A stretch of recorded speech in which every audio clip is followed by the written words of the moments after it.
Good evening, my loving nursing student.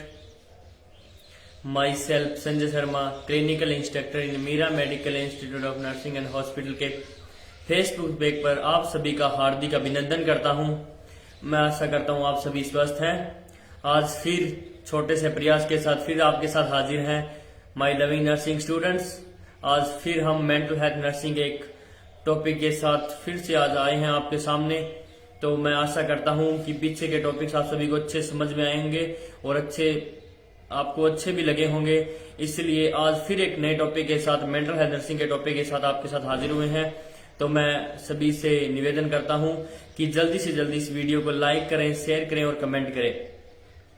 और इस video को देखने से पहले सभी बच्चे कॉपी और पेन जरूर उड़ा लें साथ में, क्योंकि इसके रिलेटेड जब हम बातें करेंगे तो साथ में थोड़ा थोड़ा आप नोट करते जाओगे तो आपको ये चीजें आसानी से बाद में पढ़ोगे तो आपको बहुत इजीली समझ में आएगी। बाद में अगर पढ़ोगे तो अगर मेरी वीडियो चलाकर और साथ में इस नोटबुक को उठाकर देखोगे तो आपको बहुत इजीली और बहुत अच्छा तरीके से समझ आएगा। आशा करता हूं कि जल्दी से जल्दी आप कॉपी और पेन उठा लें और इस वीडियो को ज्यादा से ज्यादा लाइक और शेयर करना ना भूलें।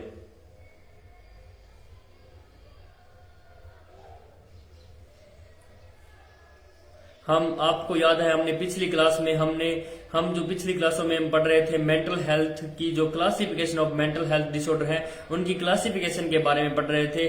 तो आज फिर से, और हम इंडियन हैं इसलिए हमने पिछली क्लास में हम इंडियन है इसलिए पिछली क्लास में इंडियन क्लासिफिकेशन के बारे में हमने बात की थी। आज फिर हम बात कर रहे हैं किसके बारे में, ICD-10 के बारे में। किसके बारे में? ICD-10 के बारे में। आज का टॉपिक वही क्लासिफिकेशन ऑफ डिसऑर्डर का सेकंड पार्ट था जो ICD-10 था, उसके बारे में लेकर आए हैं। तो जल्दी से जल्दी इस वीडियो को लाइक शेयर कमेंट करना ना भूलें और जल्दी से कॉपी और पेन उठा ले। फिर हम स्टार्ट करते हैं आज की वीडियो इसी के साथ। फर्स्ट ऑफ ऑल तो हम ICD-10 है क्या उसके बारे में। ICD-10 क्या है? इंडियन क्लासिफिकेशन है, क्लासिफिकेशन ऑफ मेंटल डिसऑर्डर है। क्या है? क्लासिफिकेशन ऑफ मेंटल डिसऑर्डर है किसका किस चीज का है कि भी जो मेंटल डिसऑर्डर है उनको कैसे रखा है। ICD-10 का मीन है international classification of the disease. क्या है? International classification of the disease. और उसके आगे लगा है 10 का मतलब है उसके अंदर कितने चैप्टर इंक्लूड किए गए हैं? 10 चैप्टर इंक्लूड किए गए हैं। कई बुक्स के अंदर इसका अदर नेम भी दिया गया है। अदर नेम क्या है? अदर नेम है international statistical classification of disease. आगे 10 लगा हुआ है। 10 का मतलब है कि इसके अंदर 10 चैप्टर को क्या किया गया है? इंक्लूड किया गया है मेरे लविंग नर्सिंग स्टूडेंट्स। इसी के साथ हम कुछ थोड़ी इंट्रो के बारे में जान लेते हैं कि ICD कैसे है, क्या है, इसके बारे में जान लेते हैं। ICD-10 की फुल फॉर्म तो आपको पता चल ही गई है कि इंटरनेशनल क्लासिफिकेशन ऑफ डिसीज, और 10 का मतलब है इसके अंदर 10 चैप्टर इंक्लूड है। उसके बाद में नेक्स्ट पॉइंट आता है ये किसने बनाई थी। तो ये इसका बनाने का क्या है? WHO ने पब्लिश किया था। किसने किया था? WHO ने पब्लिश किया था। कब किया था? 1952 में। किसमें? 1952 के अंदर इसको पब्लिश किया था ICD-10। और ICD-10 के अंदर अप्रोक्स देखें तो 100 डिसीज को इंक्लूड किया गया है। मेंटल डिसऑर्डर की कितनी डिसीज कंडीशन को इंक्लूड किया गया है? 100 डिसीज को इसके अंदर इंक्लूड किया गया है। और इसी के साथ में हम देखें तो आपने देखा होगा ICD-10 के जो सिंबल है उसको F से डोनेट किया गया है। F से क्यों डोनेट किया गया है? क्योंकि ICD का जो 5th चैप्टर है उसके अंदर किसको रखा गया है? मेंटल डिसऑर्डर को। किसको रखा गया है? मेंटल डिसऑर्डर को रखा गया है। इसलिए आपने देखा होगा इसके अंदर क्या लिखा होता है? F।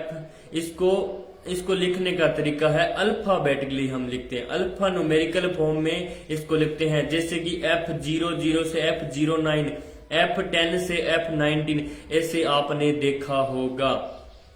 और आपको पता है कि ICD-10 में जो डिस्क्रिप्शन है वो किस साइड में लिखी होती है?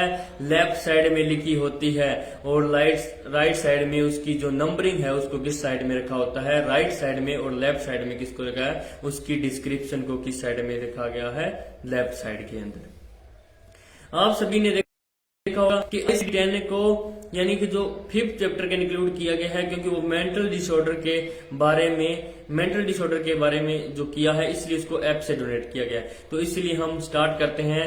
फर्स्ट जो है F00 से F09 तक है, वो कौन सा है, कौन से जो ग्रुप के अंदर रखा गया है, उसको बता देना। ऑर्गेनिक डिसऑर्डर है। कौन से डिसऑर्डर है? Organic disorder. ऑर्गेनिक डिसऑर्डर क्या है? ऑर्गेनिक डिसऑर्डर क्या है कि pathological change of CNS system. किसके अंदर? पैथोलॉजिकल चेंज आना किसके अंदर? सेंट्रल नर्वस सिस्टम के अंदर। तो इसके अंदर क्या इंक्लूड किया गया है? इसके अंदर डिलीरियम और डिमेंशिया को इंक्लूड किया गया है। और मैंने पिछली क्लासों में आपको बताया था, इंडियन क्लासिफिकेशन के बारे में बात की थी, तब भी मैंने बात की थी कि ऑर्गेनिक डिसऑर्डर के अंदर किस में रखा गया है? डिलीरियम और डिमेंशिया।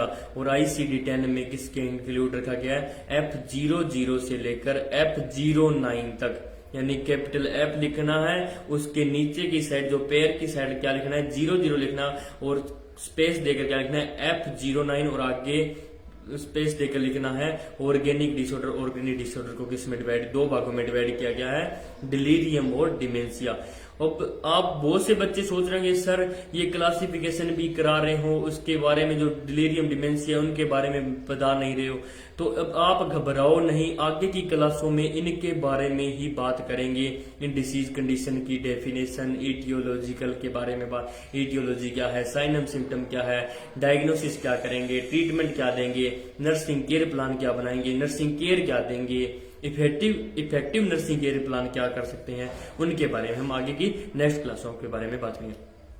उसके बाद सेकंड है F10 से लेकर F19। F10 से लेकर F19। F10 से F19 के बीच में कौन से ग्रुप को रखा गया है? Behaviour disorder related to psycho active substance. किसके related? Psycho active substance. Second जो है F10 से लेकर F19 तक है, उसके अंदर हमें behaviour disorder related to psycho active substance, जैसे आपने सुना होगा एल्कोहलिज्म और ड्रग एडिक्शन। अब एल्कोहलिज्म तो एल्कोहल होती है, ड्रग एडिक्शन कुछ भी हो सकता है। ड्रग एडिक्शन में वो कोई भी ड्रग का एडिक्टेड कर सकता है। वो कौन से ग्रुप में है?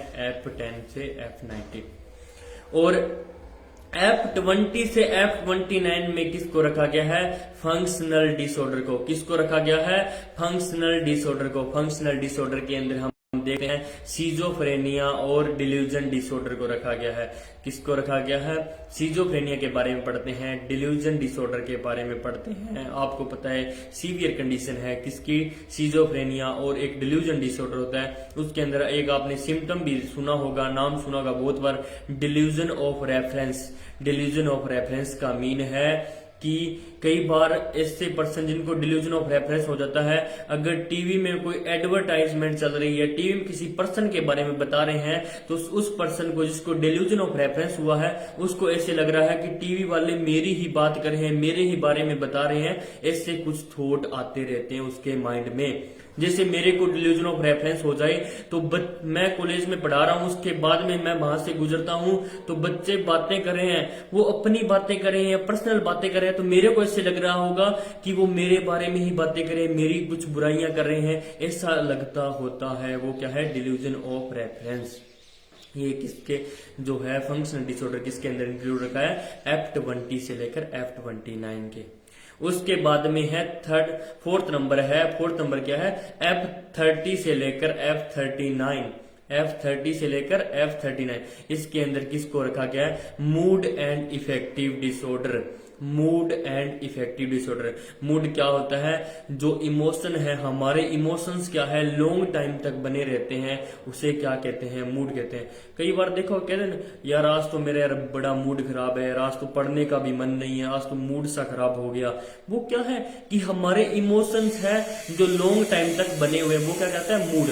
और एक होता है इफेक्टिव डिसऑर्डर, कि इमोशन तो है, पर इमोशन के साथ हम फेशियल एक्सप्रेशन भी दे रहे हैं। क्या दे रहे हैं? फेशियल एक्सप्रेशन दे रहे हैं, जिससे हमारा साथी भी कहे अरे यार तेरे को क्या हो गया, तू रोने क्यों लग गया, अरे यार तू ऐसे क्यों कर रहा है। यानी कि हम फेशियल एक्सप्रेशन दे रहे हैं, वो क्या कहलाता है? Mood effective disorder. तो जैसे मूड और इफेक्टिव डिसऑर्डर में उनको इंक्लूड किया गया है, जैसे मेनिया और डिप्रेशन। एक में मेनिया में हाइपर एक्टिविटी होती है और डिप्रेशन में क्या है? एक्टिविटी क्या होती है? कम होती है। वो इसी के अंदर देखा होगा यूनिपोलर, रैपिड सिस्टमिक, एक रैपिड सिस्टमिक को भी इंक्लूड किया गया है और एक बाइपोलर को भी इंक्लूड किया है। यानी कि भी यूनिपोलर का मतलब है कि एक साल के अंदर अल्टरनेटिव जो एपिसोड है डिप्रेशन के, वो क्या है? एक या दो आ सकते हैं। वो कौन सा कहलाता है? यूनिपोलर। यानी डिप्रेशन जो प्रॉब्लम है उसके एक साल के अंदर 2 बार एपिसोड आना, अल्टरनेटिव एपिसोड आना एक लाइन को, तो वो क्या कहलाता है? यूनिपोलर। एक होता है रैपिड सिस्टमिक डिप्रेशन। उसमें क्या होता है? रैपिडली यानी लगातार क्या है? सिस्टमिक तरीके से डिप्रेशन के एपिसोड है, अल्टरनेटिव जो एपिसोड्स हैं वो क्या है? 2 से अधिक बार आते हैं, 2 से ज्यादा बार आते हैं। वो कौन सा कहलाता है? Rapid systemic depression. एक होता है बाइपोलर में क्या होता है? बाइपोलर में डबल हो जाता है, यानी मेनिया भी आता है और डिप्रेशन भी आता है। कई बार तो साथ में इनके एपिसोड आ जाते हैं। कई बार ऐसे होता है कि मेनिया का भी आ गया, उसके बाद थोड़े दिन बाद डिप्रेशन का आ गया, फिर मेनिया का आ गया, फिर डिप्रेशन का। इससे यानी हमारे बॉडी, यानी कि जो हमारे थॉट है या वो अल्टरनेटिव एपिसोड हमारे अंदर आते रहते हैं, जिसको ये मूड और इफेक्टिव डिसऑर्डर हो जाते हैं। वो क्या कौन सा कहलाता है? Bipolar disorder. ये कौन सा था? F30 से लेकर F39 है। उसके बाद में है F40 से लेकर F48।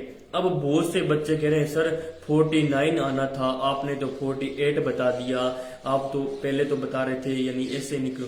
तो आप सभी बच्चों को बता दूं, बहुत सी बुक में आपको F40 से F49 मिलेगा और बहुत सी ऐसी बुक्स है जिनके अंदर आपको F40 से F48 ही मिलेगा, क्योंकि F49 क्या है? ब्लैंक है, अभी तक खाली है, उसको खाली छोड़ा गया है, उसके अंदर किसी को कोई इंक्लूड नहीं किया गया। जो F40 से लेकर F48 है उसके अंदर क्या है? हमने न्यूरोसिस को इंक्लूड किया। किसको इंक्लूड किया? न्यूरोसिस को इंक्लूड किया।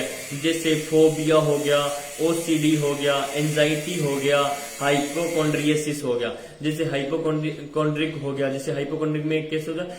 कोई पर्सन होते हैं वो कहते हैं कि सर खाना तो बहुत खा रहा हूं पर मोटा नहीं हो रहा। बहुत से बच्चे कह रहे हैं कि दिन में कितनी बार खाना खा लेते हैं फिर भी मोटे नहीं हो रहे हैं। कुछ ऐसे पर्सन होते हैं जिनको पैथोलॉजिकल रीजन देते होते हैं कि सर मेरे को लगता है मेरे को ये प्रॉब्लम हो गई है, मेरे को ये डिसीज कंडीशन हो गई है। वो क्या? हाइपोकॉन्ड्रियसिस। यानी इस न्यूरोसिस के अंदर इंक्लूड किया गया। F40 और F49 में न्यूरोसिस प्रॉब्लम को इंक्लूड किया गया, जैसे ओसीडी, फोबिया। इनके बारे में हम पिछली इंडियन जो क्लासिफिकेशन किया था उसके अंदर भी हमने बातें की थी कि फोबिया क्या होता है? डर लगना होता है। ओसीडी क्या है? एक ही चीज को बार बार, ऑब्सेसिव कंपल्सिव डिसऑर्डर, एक ही चीज को बार बार रिपीट करना। जैसे गैस स्टोव का रेगुलेटर बंद किया कि नहीं किया, स्विच ऑन छोड़ दिया है, फैन ऑफ किया या ऑन किया, बल्ब को ऑन रख दिया था या ऑफ कर दिया था, गेट क्लोज कर दिया था या नहीं कर दिया। इससे बार बार ऐसे थॉट आते रहते हैं, वो क्या कहता है? ओसीडी। एंजाइटी जैसे घबराहट होनी या किसी बिना बात की ही टेंशन करना, वो क्या कहते हैं? न्यूरोसिस। उसके बाद में F50 से लेकर F59, इसके अंदर क्या है? बिहेवियर डिसऑर्डर है। इसमें क्या है? Behaviour syndrome associated with physical factor. इसके अंदर एक जो F हमने 10 से लेकर F19 पढ़ा था उसमें क्या था? Behaviour disorder. उसमें भी बिहेवियर डिसऑर्डर थे, वो किसके रिलेटेड थे? Psycho active substance. अब F50 से लेकर F59 के अंदर क्या है? बिहेवियर सिंड्रोम है, वो भी किसके एसोसिएटेड विद फिजिकल फैक्टर, यानी फिजिकल फैक्टर के अकॉर्डिंग किया गया है। जैसे कि भी ईटिंग डिसऑर्डर, जैसे ईटिंग डिसऑर्डर के अंदर आ जाता है एनोरेक्सिया नर्वसा, बुलिमिया नर्वसा। एनोरेक्सिया नर्वसा में तो वो होता है कि वो खाता नहीं होता है, खाना अवॉइड करता है, डाइटिंग पर रहता है। बहुत सी फीमेल होती है जो कहती नहीं मैं मोटी हो जाऊंगी इसलिए वो डाइटिंग पर रहती है। एक बुलिमिया नर्वसा, इसमें बहुत खाता है, बहुत ज्यादा खाता है, थोड़ी थोड़ी देर में भूख लगती है, बहुत ज्यादा खाता है।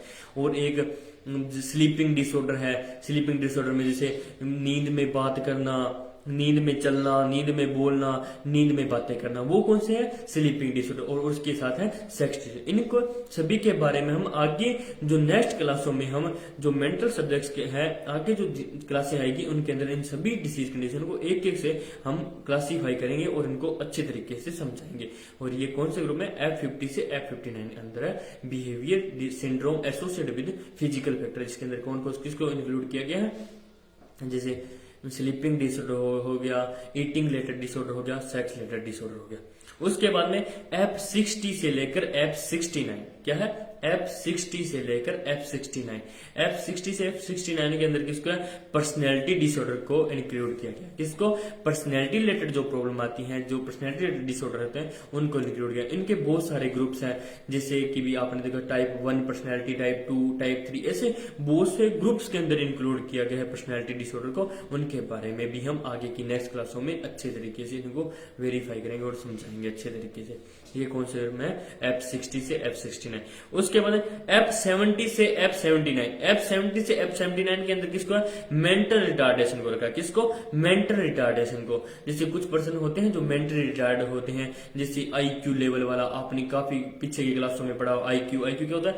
Chronical age upon mental age upon chronical age into 100। क्या होगा? IQ का फॉर्मूला क्या होगा? Mental age upon chronical age into 100 या मल्टीप्लाई 100। वो क्या क्या कहलाता है? यानी मेंटल रिटार्डेशन का, यानी मेंटल एज को निकालने का, उस मेंटल रिटार्डेशन को देखने के लिए एक फॉर्मूला यूज करते हैं। इसको किसमें इंक्लूड किया? F70 से F79। अब है नेक्स्ट है जो F18 से F89, इसके अंदर किसके? साइको डेवलपमेंट डिसऑर्डर को किया गया। साइको डेवलपमेंट डिसऑर्डर को इंक्लूड किया है। जिससे आपने देखा बहुत से बच्चे तुतलाक कर बात करते हैं। क्या करते हैं? तुतलाक कर बात करते हैं। उनको किसमें रखा गया? F18 से F89। और ये कौन सा? साइको सोशल पर्सनैलिटी, ये साइको सोशल डेवलपमेंट डिसऑर्डर है।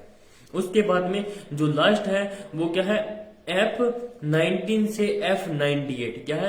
F19 से F98। इसके अंदर भी F99 है नहीं, इसलिए F19 से F98। इसके अंदर किसको?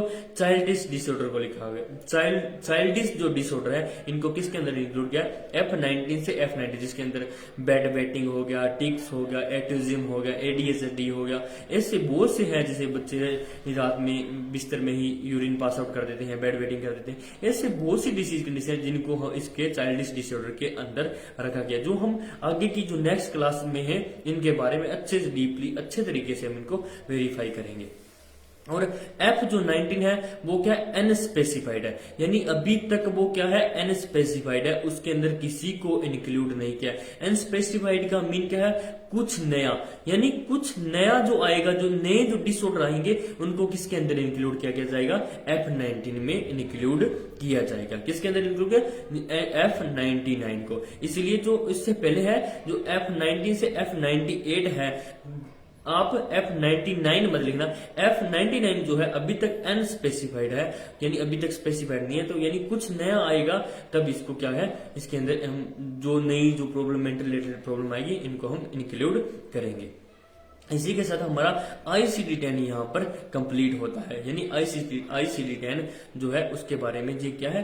Classification of mental disorder. हमने पिछली क्लास में इंडियन क्लासिफिकेशन के बारे में पढ़ा था, आज हमने ICD-10 के बारे में पढ़ा है, और एक DSM-4 है वो हम आगे की नेक्स्ट क्लास के अंदर हम पढ़ेंगे। उसके बारे में अच्छे तरीके से नेक्स्ट क्लास के अंदर अच्छे तरीके से वेरीफाई करें। जैसे इस ICD-10 को हमने किया है वैसे उसको, यानी अभी मैं आपको इनका बेस क्लियर कर रहा हूं कि भी कौन से ग्रुप में कौन से रखा। आगे हम इनके बारे में बातें करेंगे तो आपको पहले से ही नॉलेज हो कि भी कौन से ग्रुप में रखा है। मैं बातें करूंगा ICD-10 के इस ग्रुप में रखा है, कुछ कॉम्पिटेटिव एग्जाम रिलेटेड भी मैं आपके लिए क्वेश्चन लेकर आऊंगा, तो उससे आपको आसानी होगी, पढ़ने में आपको इंटरेस्ट आएगा। इसलिए पहले हमारी क्लासिफिकेशन जरूरी है कि भी हम कौन सी क्लासिफिकेशन है, इसलिए हमने 2 क्लासिफिकेशन के बारे में बात कर लिया। अब हमारी लास्ट जो है DSM-4 है, उसके बारे में हम नेक्स्ट क्लास में चर्चा करेंगे। मैं आशा करता हूं कि आज का टॉपिक आपको अच्छे तरीके से समझ में आया होगा, और इस वीडियो को बार बार देखोगे तो आपको ये अच्छे तरीके से, यानी जो मैंने बातें बताई हैं उनको आप कॉपी में राइट डाउन करोगे तो आप बाद में पढ़ोगे तो आपको ये चीजें समझ में आएगी। क्योंकि बहुत से बच्चे हैं जो BSc 3rd ईयर के हैं, जो पोस्ट बेसिक के बच्चे हैं, मीडियम के बच्चे उनके क्लासों में ये मेंटल हेल्थ नर्सिंग का सब्जेक्ट लगता है, जिसे साइकेट्रिक भी बोलते हैं। उस सब्जेक्ट के रिलेटेड मैं ये क्लासें ले रहा हूँ कि भी आप बच्चों को कभी इसको पढ़ने में बहुत इजी जो टॉपिक निकाल रहे हो कि भी जो आप पढ़ो तो इसको साथ में इस वीडियो को देखकर पढ़ो, तो ऐसे है कि भी जो आपके डाउट होंगे वो इस वीडियो के साथ साथ में क्लियर होते जाएंगे। आज के लिए इतना ही, धन्यवाद।